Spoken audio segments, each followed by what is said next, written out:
মহিলাদের জেলা স্তরীয় জমজমাট কাবাডি প্রতিযোগিতা জীবন্তীতে বালকের পাশাপাশি বালিকাদের নিয়ে জেলা স্তরীয় জমজমাট কাবাডি প্রতিযোগিতা অনুষ্ঠিত হল কান্দির জীবন্তী উদয় চাঁদপুর হাই স্কুলে। মুর্শিদাবাদের জেলা বিদ্যালয় ক্রীড়া সংস্থার পক্ষ থেকে 5টি সাব ডিভিশন থেকে 15টি কাবাডি টিম নিয়ে জেলাভিত্তিক প্রতিযোগিতার আয়োজন করা হয়। জীবন্তীর উদয় চাঁদপুর হাই স্কুলে বুধবার বালকদের এবং বৃহস্পতিবার বালিকা বিভাগের খেলা হয়।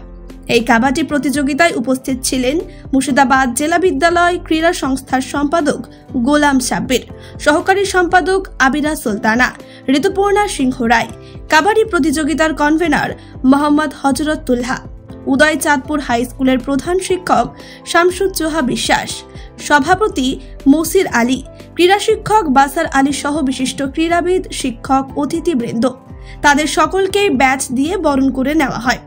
জানা গিয়েছে, অনূর্ধ্ব 14 থেকে অনূর্ধ্ব 19 পর্যন্ত ব্লকে 3টি করে বালক বিভাগে মোট 15টি এবং বালিকা বিভাগের মোট 15টি কাবাডি টিম অংশগ্রহণ করেছিল।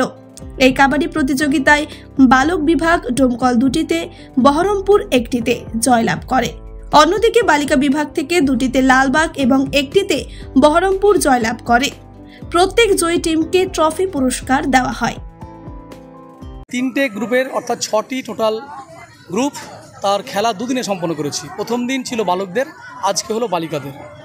এই খেলায় আমরা যে বার্তাটা সমাজের পক্ষে দিতে চাই সেটা এটাই যে মানুষ যদি মনে করে যে আমরা শরীরকে সুস্থ রাখবো কোনো ডাক্তারের প্রেসক্রিপশন ছাড়াই, তাহলে তার সব থেকে ভালো উপায় হচ্ছে মাঠমুখী হওয়া।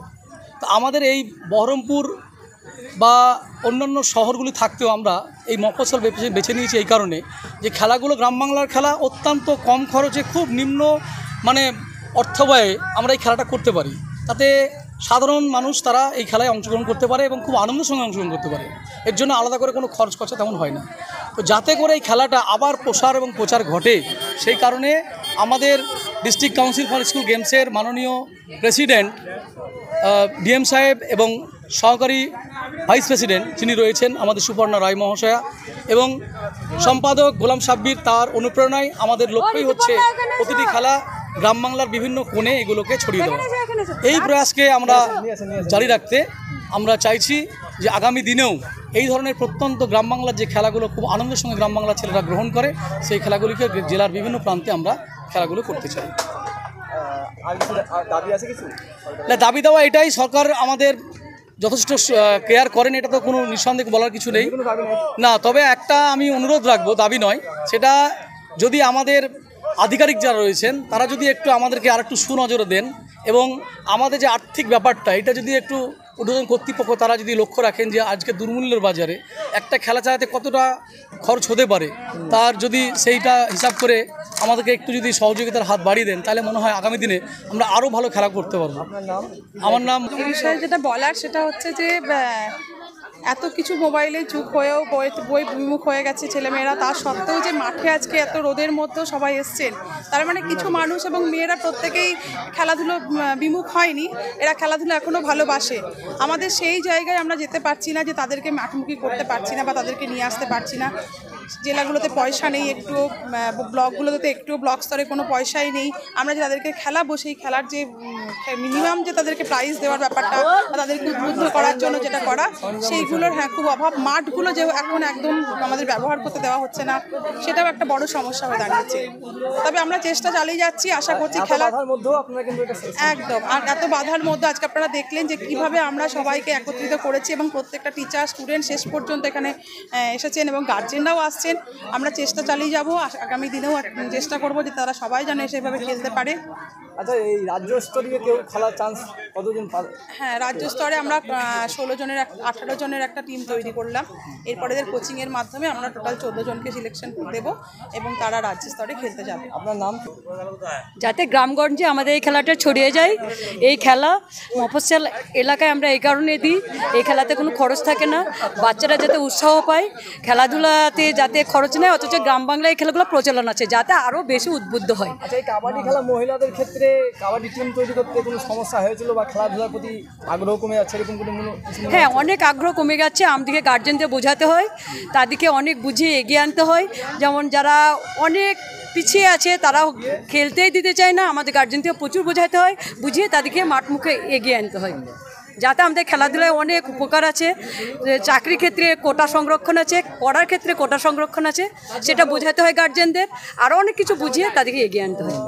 তবে আগের চেয়ে বাধা কমছে না বাড়ছে? অনেকটা কমছে। প্রথম কথা এতে অনেক ভালো, অনেক ভালো। আর এদের এনে এই খেলার পিছনে আমাদের বিশেষ করে আমাদের শিক্ষক ম্যাম বা স্যার আর গুরুজন যিনারা খেলায়, দাদা দিদি, উনাদের অনেক বড় হাত আছে। উনাদের জন্য আমরা এত দূরটা আসতে পেরেছি। বেশ আরও চেষ্টা করব যে সামনে আরও এগিয়ে যেতে পারি। আর আপনাদেরও অনেক ধন্যবাদ যে এইভাবে একটা মানুষকে এত সহযোগিতা করছেন, এর জন্য অনেক ধন্যবাদ। আর বাদ বাকি আমাদের যিনারা এসেছিলেন অফিসিয়াল স্যার ম্যাম আরও অনেকজন এসেছিল, ওই স্যারেদের জন্যই আমরা আজকে এই জায়গায় আসতে পেরেছি। ওনাদের জন্যই আজকে আমরা এইখানে এসেছি, তার জন্য ওনাদের জন্য আজকে আমরা এখানে এসেছি। আমি এসেছি নসিপুর খড়িগুনা ভগবানগোলা ব্লক 2 থেকে। আমাদের স্কুলের নাম কেসিকে হাই মাদ্রাসা। আর আমার সঙ্গে এসছে আমার টিচার তুহিন স্যার আর আজমল স্যার। ওনাদের জন্য আমরা এখানে আসতে পেরেছি। আর লাগছে 17 লালবাগ সাব ডিভিশন, কোন স্কুল? লালবাগ গভর্নমেন্ট। প্রথম খেলা না আগে কোথাও খেলেছি? আগে খেলেছিলাম। কোথায় খেলার অভিজ্ঞতা আছে এর আগে জেলা স্তরীয় আছে না? এই প্রথম খেলছো? এর আগে খেলেছো কোথাও? হ্যাঁ, খেলেছিলাম। জীবন্তী থেকে শাহিন শেখ ও উম্মার শেখের রিপোর্ট, চেতনা নিউজ।